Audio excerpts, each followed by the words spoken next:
This is day 18, digging deep on my long run. On a long run this morning, I started to wane. Legs grew heavy, mind grew weak. I needed to dig deep. So I began to search for a way to get through it. This is my reflection after the trial was complete. The long effort always has a quiet place. The music fades, the crowd drifts, and the road starts to rise. The early miles feel far away now. The heat builds, arms and legs begin to protest, and a small voice gets busy with deals. Maybe not today. Maybe the goal can wait. Maybe you were not cut out for this. That edge is where surface energy ends. What you do next is what we mean by digging deep. It is not a slogan. It's a choice to reach past the first layer of resistance and pull from a source you cannot see until your hand is already reaching for it. I learned this with a shovel and a childish plan to tunnel toward the center of the earth. In my mind, the work was all sunshine and adventure. Then the soft soil gave way to clay and stone. The thrill left. The ground pushed back. One morning, groundwater laughed at the trench I had carved. I kept going. I dug a hole deep enough that I could stand inside of it and barely look over the top. I did not reach the center of the earth when I was that child. I found something better. I learned what dig deep feels like in your hands and your lungs. It is slow. It is gritty. It is one more scoop and then another. It is plain. It is real. Years later, on a marathon course, the lesson returned. Late hill, no shade. The pacer I had followed all morning moved away. A slower pacer crept up behind me. The sun pressed down, my head ached. The last stretch turned into a steady climb that stripped away any idea of ease. I saw the truth. Finishing was not about more inspiration. It was about more resolve. I had to reach below fatigue and touch that quiet reserve of will. We only find it when the surface has run dry. I dug. I crossed the line just ahead of the slower pace. That is digging deep, the kind that counts. So how do we do this on an ordinary Tuesday when the task looks too large and our minds whisper a dozen reasons to stop?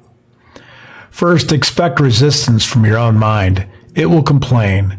It will arrive with clever arguments for lighter work, later work, or no work. Do not argue with excuses. Reconnect with your purpose. Ask, why does this matter to me? Who is served if I finish? Purpose does not remove discomfort, but it gives meaning. Purpose is the lever when motivation refuses to move you. Second, shrink the mountain. If the aim is vast, the early days will break you. Turn the challenge into the next small winnable step. One paragraph written, one call made, one problem defined. Momentum comes from completion, not from grand ambition. Small steps let you taste progress and once another bite. Third, guard your focus. A deep push is wasted if attention leaks. Remove what pulls you sideways. Silence the alerts. Close the extra tabs. Clear the desk if you must. Aim your whole mind at the work. Concentration is not a luxury and a hard push. It is the entry fee. Before you start, picture the finish, not a hazy daydream. See the email sent. See the chapter uploaded. See your hands on your knees at the crest, lungs burning and proud. When you can see the other side, the present strain becomes a chapter in a larger story. We endure for meaning. A clear vision supplies meaning. Most of all, learn to row when the wind dies. Some days offer no gust. This is the home of discipline, repetitions, rituals, the faithful grind. Real power grows from daily, incremental practice. A warrior shaped by countless small movements, not by lightning that arrives once. Habits become your oars. They move you when inspiration does not. The people who carry quiet strength are not coasting on talent. They are consistent. They are honest with themselves. They keep showing up for the work. Empowerment does not descend as a gift. It is discovered. You reach into hidden reserves and pull up more than you believed you had. You feel it when someone unlocks strengths they did not know existed, and you feel it most when you do it yourself. This surge is not only adrenaline, it is the recognition that you are larger than the obstacle in front of you. Used well, it fuels hope, resilience, and the next brave step. If you have felt discouraged, deflated, or shadowed by doubt or cynicism, hear this. The senseless moment can be the doorway. Digging deep does not deny pain. It answers it with courage. You reach below fatigue and fear and find a sturdy inner timber that can bear the weight. That is where you meet the part of you that does not quit, the grit part of you. Here's the simple way forward when the hill appears.